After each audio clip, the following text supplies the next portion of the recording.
নমস্কার সবাইকে। আজ 4th অগস্ট, ফ্রেন্ডশিপ ডে। তো আমার চ্যানেলের সমস্ত ফ্রেন্ডকে জানাই happy friendship day.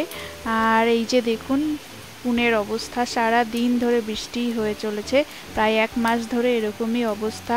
High alert জারি হয়েছে পুনের বিভিন্ন জায়গাতে।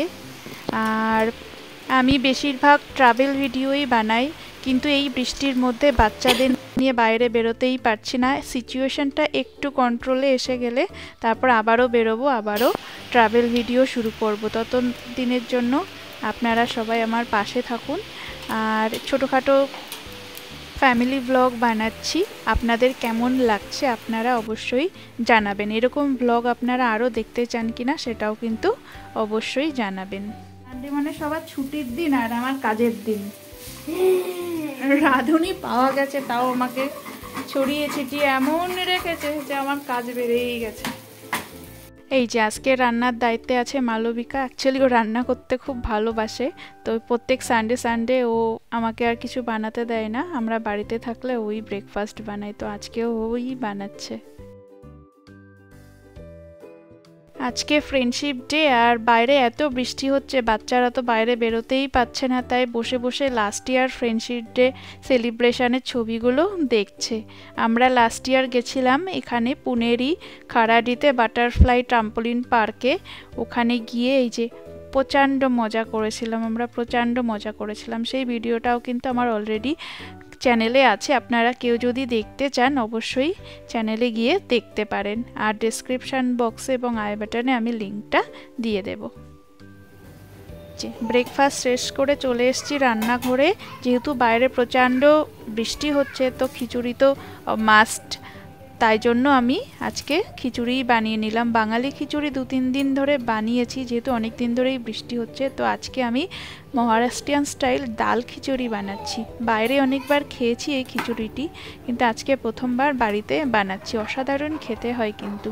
তো এই ডাল খিচুড়ির ভিডিওটি আমি পরের ভিডিওতে পোস্ট করব, আপনারা ট্রাই করে জানাবেন কেমন খেতে হয়েছে আপনাদেরটা। আর এর সঙ্গে আমি বানাবো কুমড়োর পকোড়া। আমি মহারাষ্ট্রে প্রথমবার কুমড়োর পকোড়া খেয়েছি, অসাধারণ খেতে লাগে। তো আমি ভাবছি এই খিচুড়ির সঙ্গে কুমড়োর পকোড়াও বানাবো।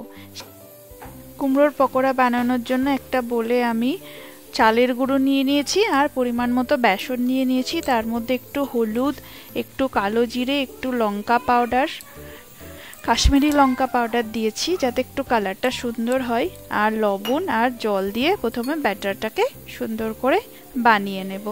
বানিয়ে নিয়ে একটু রেস্টে রাখবো, তাহলে ওটা ব্যাটারটা সুন্দরভাবে তৈরি হয়ে যাবে। আর জলটাও কিন্তু অল্প অল্প করে দিয়েই বানাবো, না হলে গোটা গোটা থেকে যায়। এই যে সুন্দর একটা স্মুথ ব্যাটার হয়ে গেছে। আর দেখো এইদিকে আমি কুমড়োগুলোকেও কেটে নিয়েছি। এই যে এরকম করে করে কুমড়োগুলোকে কেটে নিয়েছি। এই যে আমাদের এখানে দুর্গাপুজোতে আমি প্রথমবার খেয়েছি এরকম কুমড়োর পকোড়া খিচুড়ির সাথে, খুব দারুণ খেতে লেগেছিল, তাই জন্য ভাবলাম আমিও আজকে ট্রাই করি। আর এই যে তেল গরম করে এরকম করে ব্যাটারের মধ্যে যেরকম করে আমরা বেগুনি বানাই অনেকটা ঠিক সেরকমভাবেই এরকম করে কুমড়োর পকোড়া বানাতে হয়। আর সবথেকে মজার কথা কি, বাচ্চারা অনেক সময় শুধু কুমড়ো খেতে চায় না, কিন্তু এরকমভাবে পকোড়া বানিয়ে দিলে কিন্তু কুমড়োটাও সুন্দর করে খেয়ে নেয়। তো এই যে এইভাবে এবারে উল্টে দিতে হবে, উল্টে দিয়ে ভালো করে ভেজে নিতে হবে। এই যে পকোড়াগুলো কিন্তু আমার রেডি হয়ে গেছে। আর গরম গরম খিচুড়ির সঙ্গে গরম গরম এরকম সুন্দর সুন্দর পকোড়া হলে কিন্তু বৃষ্টির দিনগুলো সত্যিই জমে যায়। আর এই টাইমগুলোতে না বাড়ির মানুষগুলোকেও খুব মিস করি। তো চলুন বাচ্চাদেরকে খেতে দিয়ে দিই, গরম আছে সব কিছু, গরম গরম খেতেও ভালো লাগবে।